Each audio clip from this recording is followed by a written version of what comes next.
It is April 10th now, I guess. And what we're going to talk about is what it is like to live in upstate New York, and this is pretty much a general what it's like to live in the Northeast. So basically what you got, I'm going to do this from a riding perspective, of course, because we're all riders. I would assume most people watching this video are motorcycle riders. So from a riding perspective, what is it like? Well, what I consider perfect riding weather to be 60 and above, or at least really, good enough, is basically 6 months of the year here. So you're gonna have May, June, July, August, September, and October. So it's those 6 months that you'll have weather pretty consistently above 60 degrees, more in the mornings, in the afternoons, whatever. October, the end of October, I will say it does start to usually get colder in the mornings. It might go down to the 40s and even the 30s in some of the mornings late October. But then the rest of the day will be usually still in the 60s. So we've got 6 solid months of perfect riding, which really sucks. I mean, I would love to be able to ride all year round, every damn day of my life. San Bernardino, California, cough, cough. 360 days of riding there. So regardless of how I feel, that's the reality. So I'm gonna die. Alright, so regardless of how I feel, that's just the reality. So basically what I do is I ride from basically late March to about mid to late November if I'm real lucky. So I can ride about 8 months of the year. The problem with riding any longer than that here is they salt and sand the roads so heavily, especially this winter, because we had a very harsh winter. What winds up happening is it just becomes totally, way too dangerous to ride, and you just can't do it. So unfortunately, you do have to stop riding after that. Now, granted, a lot of people would definitely disagree. A lot of people would say that, they ride all year round in New York, whatever. Now, personally, if you're living lower New York, not where I live, I'm right by the Mohawk River, latitudinally wise. So if you live anywhere lower than that, I think you definitely could ride a little longer. It definitely helps. But like I said, if you live kind of where I live or higher, you're basically screwed. Now, the other thing is, I've noticed, even if you go 40 miles up, 30, 40 miles up from the Mohawk River, everything changes. The weather becomes so much colder. It's really quite incredible. So just keep that in mind too, if for some reason you're choosing a place to live. Hang on.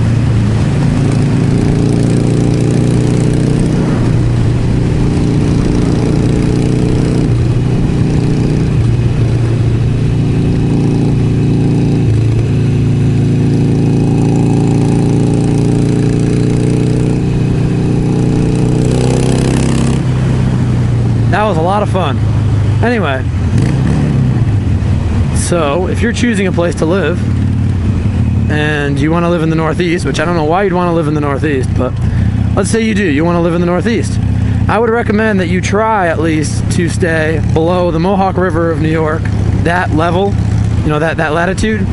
And then if you go a little bit more north, but you're near the coast, so you're in Massachusetts or somewhere like that, that'll help a lot too, so you can get away with a little bit higher latitude if you at least going by my numbers of how long you can ride.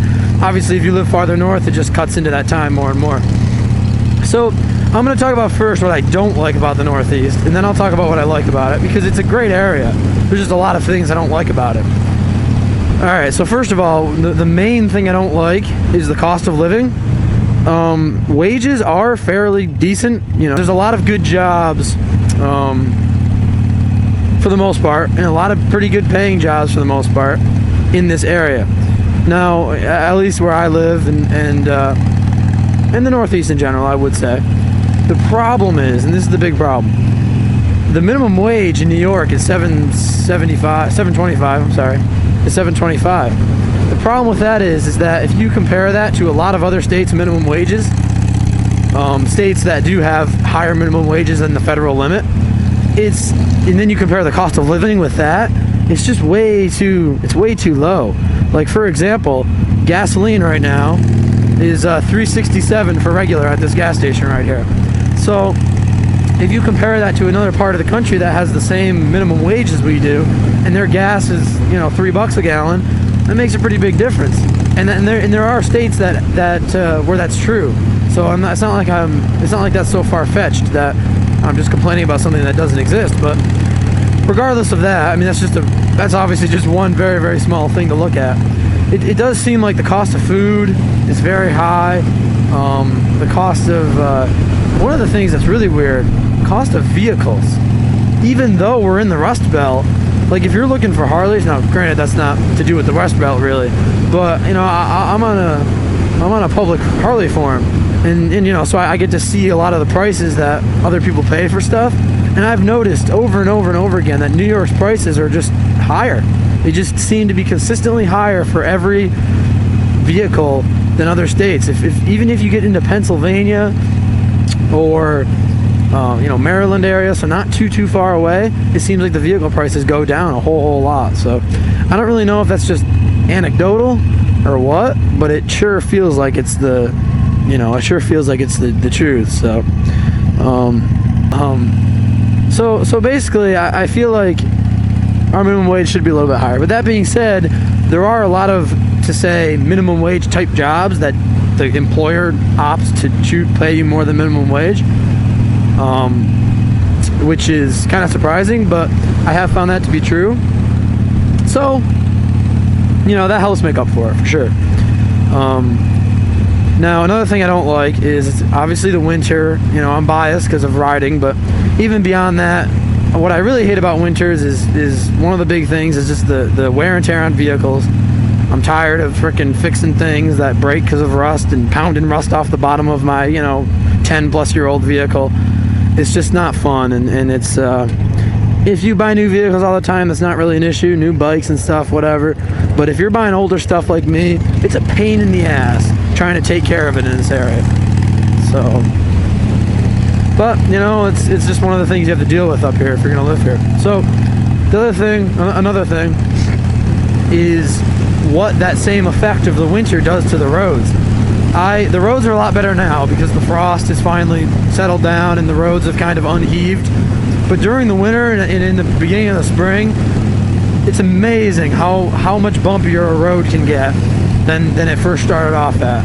There's roads that have been paved a year or two ago now, and there's one road that's so bad, the speed limit's 30 on it, and you have to go 10 miles an hour in one section just to not jar your brains out driving over it. And God forbid on a motorcycle, it's not fun.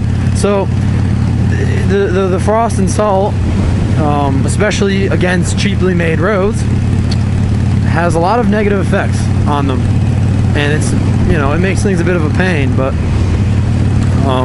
again, just something you have to deal with, and you have to be willing to accept if you're going to move here. If you already live here, you know what I'm talking about. It doesn't, none of this surprises you. But maybe you're just sitting here laughing, but and kind of crying at the same time. But the big thing for me is I'm not a fan of winter. Never really have been. When I was a kid, I guess I was. But what kid doesn't really like snow? And now I could do without it. I'd like to ride more. So for me, it's tough because I can really only get 8 months of safe riding in. So that is trying at times for somebody who loves to ride as much as I do. But I make the best of it. And the reason I can make the best of it is because of the next stuff I'm going to talk about. So what's great about this area, and something that and let me say this before I keep talking about New York. I've been to California, the LA area, and the Anaheim area, which is basically LA, but I've been there before. I've been all over the southeast, like Virginia, Maryland, North Carolina, South Carolina, Georgia, Florida, all those areas. I've been to a lot. I've been to Ohio. I've been to Kentucky. So I haven't been into any of the Midwest states, which I would love to go into the plains, but I just haven't had that opportunity yet. So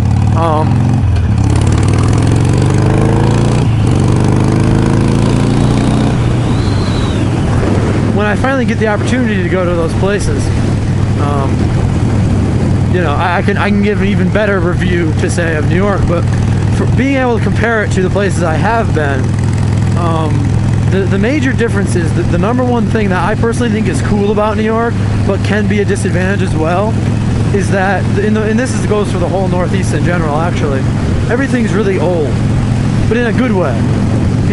Obviously the founding fathers and all the early settlements and stuff were in the Northeast primarily, so the whole eastern seaboard is fairly old. Now, going to California, and granted I don't have a ton of experience there, I was only there for a week, but it's amazing to me how much different everything is because everything's newer. Like, for example, power lines. There's all overhead power lines here, and those telephone poles, they're all from the early 1900s. They're all old as hell. But in California, especially in the more modern areas, because it's a newer place, you have a lot of underground cabling, you have a lot of metal poles, just more modern designs, more modern designed buildings. Like, there's a ton of old colonial homes in this area that there's people live in and use every day that you'll never see in California because they were made before California was even a state, before anybody even knew it was there. So I think that's one of the main things. You have to be able to accept or be okay with living in an area where stuff is older, which I personally think is awesome. I love the old history and all that kind of stuff, but if you're not a fan of that, then the Northeast is probably not a place for you. Now, obviously, in comparing the Northeast to California or New York to California, obviously the cost of living in California is a lot higher even than New York, but in my opinion, it's a little bit more worth it maybe because you do have that more modern architecture and modern lifestyle. If you're gonna be paying more money to live, you may as well get more modern benefits. I guess that's one way of looking at it. Like I said, I've only been there a week, so I can't say a whole hell of a lot about it. But now, in comparison to the southern, the southeast, in comparison to North Carolina, South Carolina, all that stuff, because the northeast and the southeast are both in the Appalachian mountain chain, the terrain is really quite similar. The mountains of New York are actually quite similar to the mountains of Charlotte area and the mountains of